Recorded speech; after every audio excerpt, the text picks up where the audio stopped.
성령의 살바라 이 땅에 불어오소서.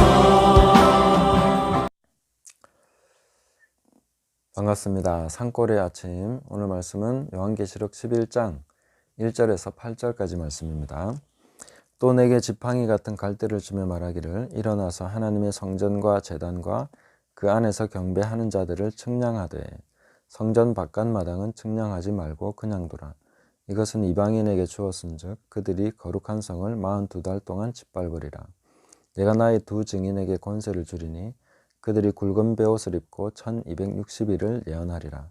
그들은 이 땅의 주 앞에 서 있는 두 감람나무와 두 촛대니 만일 누구든지 그들을 해하고자 하면 그들의 입에서 불이 나와서 그들의 원수를 삼켜버릴 것이요 누구든지 그들을 해하고자 하면 반드시 그와 같이 죽임을 당하리라. 그들이 권능을 가지고 하늘을 닫아 예언을 하는 날 동안 비가 오지 못하게 하고 또 권능을 가지고 물을 피로 변하게 하고 아무 때든지 원하는 대로 여러 가지 재앙으로 땅을 치리로다. 그들이 그 증언을 마칠 때에 무적의 영으로부터 올라오는 짐승이 그들과 더불어 전쟁을 일으켜 그들을 이기고 그들을 죽일 터인즉 그들의 시체가 큰 성 길에 있으리니 그 성은 영적으로 하면 소돔이라고도 하고 애굽이라고도 하니 곧 그들의 주께서 십자가에 못 박히신 곳이라. 두 증인에 대한 이야기는 굉장히 많은 그 해석의 갈래가 있는 것 같습니다. 이들은 상징이다. 아니다. 이들은 앞으로 오게 될 실제 인물이다. 아니다. 이들은 교회다. 굵직하게 보면 이 세 가지로 나눠집니다. 상징이냐, 실제 인물이냐, 교회냐. 자, 여기서 7년 대환란을 주장하는 분들이 인용하는 부분이 있습니다. 2절에 거룩한 성을 42달 동안 짓밟으리라. 그 다음에 굵은 베옷을 입고 1260일을 예언하리라. 이것이 3년 반의 기간이기 때문에 7년 대환란의 절반, 전 3년 기간에 해당한다. 이렇게 보는 분들이 있습니다. 그렇게 보려면 이 두 증인의 정체는 교회가 돼야 되는 거죠. 교회가 환란을 당하고 교회가 이런 일을 겪게 되니까 그렇게 봐야 되는 것이 아닌가 싶습니다. 두 증인을 교회로 보는 이유는 이들이 증거를 하기 때문에 세상을 향한 증언을 하는 그런 역할을 하기 때문에 교회가 예수 그리스도의 증인으로서 사명을 감당하는 거 아니냐 이렇게 보는 분들이 있습니다. 그런데 저는 결정적으로 아니라고 생각하는 것은 7절에 보시면 이 무적행으로부터 올라오는 짐승에게 패배합니다.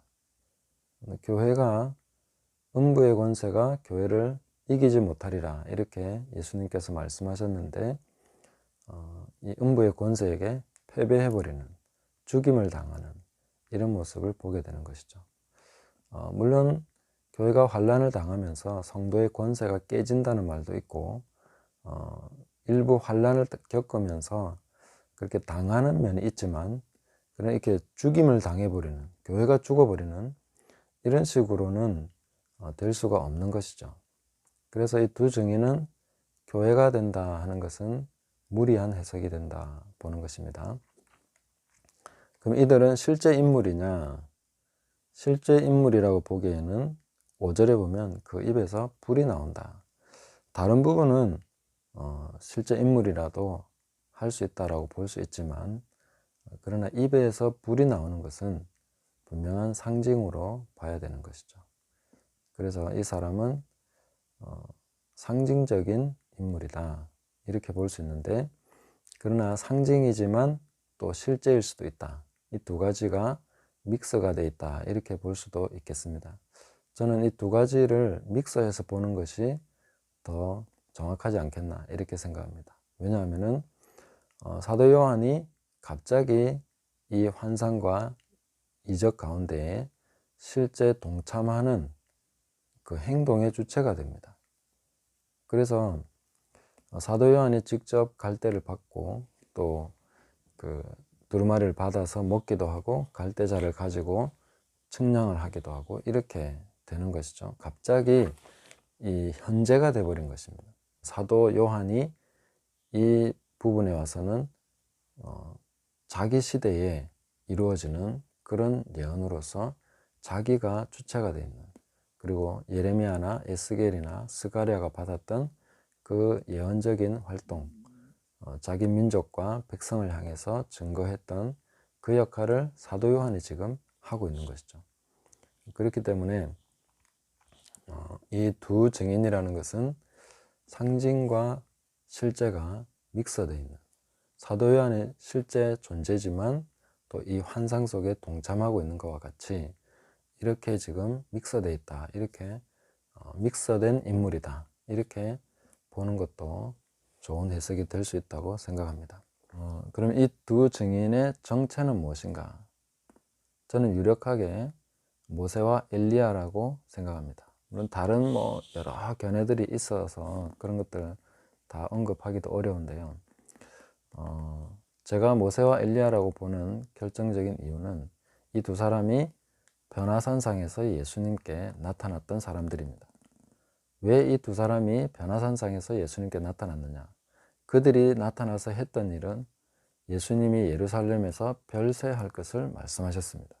여기 예루살렘이 등장하고 예수님이 거기서 죽임 당할 것에 대해서 두 사람이 증인이 되어주는 것이죠. 율법에 두 사람이 증인이 돼야 형을 집행할 수 있습니다.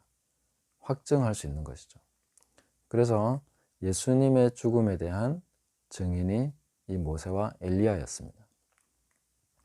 그리고 이 본문에 와서 이 모세와 엘리야가 동일하게 하는 역할이 뭐겠습니까? 예루살렘의 멸망, 하나님께서 예루살렘을 심판하시는데 그 예루살렘을 철저하게 이제 죽음에 넘겨주는, 끝장내시는 이 부분에 대해서 모세와 엘리야가 증인이 되는 것입니다. 그리고 모세와 엘리야가 증인인 실제 인물인 동시에 또 상징이 되는 것은 모세와 엘리야는 율법과 선지자를 대표합니다. 그래서 이 두 사람은 상징으로도 분명하게 볼 수 있다 하는 것이죠.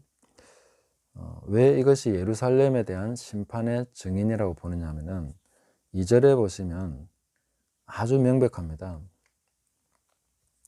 2절에 성전 바깥마당은 측량하지 말고 그냥 두라. 이것은 이방인에게 주었은즉 그들이 거룩한 성을 42달 동안 짓밟으려. 분명히 거룩한 성이라고 지목을 해서 확실하게 얘기를 해주고 있습니다. 그 다음에 또 8절에도 그들의 시체가 큰 성 길에 있으리니 그 성은 영적으로 하면 소돔이라고도 하고 애굽이라고도 하니 곧 그들의 주께서 십자가에 못 박히신 곳이라. 이거보다 분명한 예루살렘에 대한 이야기는 없을 것입니다. 왜 소돔과 애굽 이런 식으로 말했습니까? 예루살렘의 범죄가 그만큼 깊고 크다. 하나님께서 멸망시키셨던 그 소돔의 죄만큼 그보다 더 깊은 죄가 지금 예루살렘에 있다. 그리고 그들의 주께서 십자가에 못 박히신 곳이니까 이것은 빼도 박도 못하게 예루살렘입니다. 예수님이 예루살렘에서 십자가에 못 박히시고 선지자가 예루살렘 밖에서는 죽는 법이 없다고 말씀하셨습니다. 그리고 이 부분에 대한 증인이 바로 모세와 엘리야인 것이죠. 그래서 이 두 증인은 바로 모세와 엘리야고 그들이 증인이 되는 것은 예루살렘의 멸망, 심판에 대한 두 증인이다. 그래서 율법을 집행할 수 있는 조건을 갖춘 것이다. 이렇게 볼 수가 있겠습니다.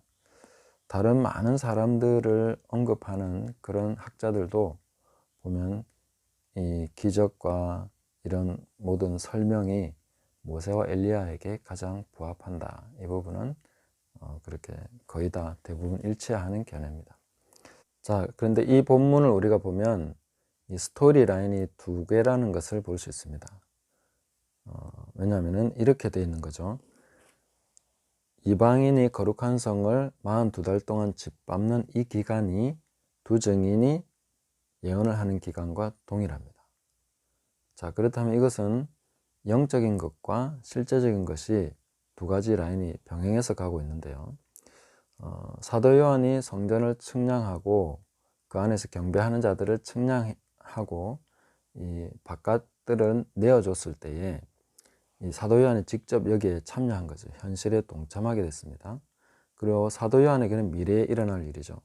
그 미래에 일어날 일은 이 거룩한 성이 42달 동안 이방인에게 짓밟히는 기간이 된다는 것이죠. 그런데 두 증인이 그 42달 동안 활동하게 되는 것입니다. 자, 이것은 무엇을 얘기하는 것입니까? 영적인 부분에서 일어나는 일은 두 증인의 사역이고, 실제 현실 역사 속에서 일어나는 일은 로마가 와서 예루살렘을 멸망시키는 이 과정입니다. 그래서 두 증인의 역할은 하나님의 말씀, 유대인들은 다 하나님의 말씀을 가지고 있지 않습니까? 그래서 이방인에게 짓밟히는 이 혹독한 3년 반의 기간 동안에 유대인들은 자기 조상의 하나님을 간절하게 찾게 될 것이고, 그들의 그 하나님, 모세의 하나님, 엘리야의 하나님을 그 처절하게 경험하면서 그 시간을 보내게 될 것이다. 그 하나님을 찾게 될 것이다. 회개하거나 돌아오거나 하나님 앞에 그런 시간들을 갖게 되는 거죠. 이 가장 처절한 이 짓밟힘의 시간이 가장 또 자기 백성을 사랑하시는 하나님께서 회개의 시간으로 허락해 주시는 그런 날들이다. 이렇게 볼 수 있는 것입니다. 이 두 라인이 같이 동시에 가고 있는 것을 보는 것입니다. 그래서 현실의 역사, 만약 요세푸스의 기록으로 본다면은 그냥 예루살렘이 멸망하는 과정일 뿐입니다. 그러나 하나님께서 진행하시는 그 증거의 역사는 이 구약의 말씀을 맡았던 이스라엘 백성들, 유대인들, 하나님 말씀 맡은 이 백성들을 향한 강력한 메시지의 전파, 증인이 되는 것입니다. 그래서 이 혹독한 환란의 기간에 하나님께 쓰임받은 사람들이나 이런 사람들의 특징은 모세의 하나님이 어디 있습니까? 엘리야의 하나님이 어디 계십니까? 이스라엘의 불병거는 어디 있습니까? 이렇게 부르짖었던 사람들이죠. 기드온도 하나님이 만약에 우리를 돌보시고 살아계시다면 우리는 왜 이렇게 살아야 됩니까?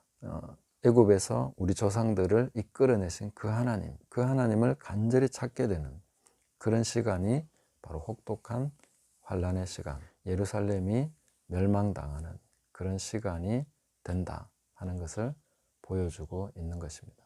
네, 사실 두 증인에 대한 이야기는 좀 해석이 쉽지 않았는데요. 이런 식으로 보면은 굉장히 명료해지는 것 같습니다.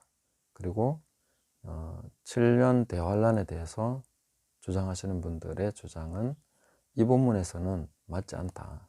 다른 본문으로 넘어가서 제가 그 부분이 나오면 다시 살펴보도록 하겠습니다. 자, 오늘은 우리가 적용할 내용을 살펴보면은 사도 요한에게 갈대를 주시면서 그것을 가지고 성전에서 경배하는 자들을 측량하라 이렇게 말씀하고 있습니다. 하나님께서는 항상 측량하시고 달아보시고 이런 분으로 성경에 종종 나오고 계십니다. 우리는 항상 측량이 되고 있고 달아보고 있는 중이죠. 참 저는 이 부분에 대해서 제 자신에 대한 안타까움을 많이 가지고 있습니다.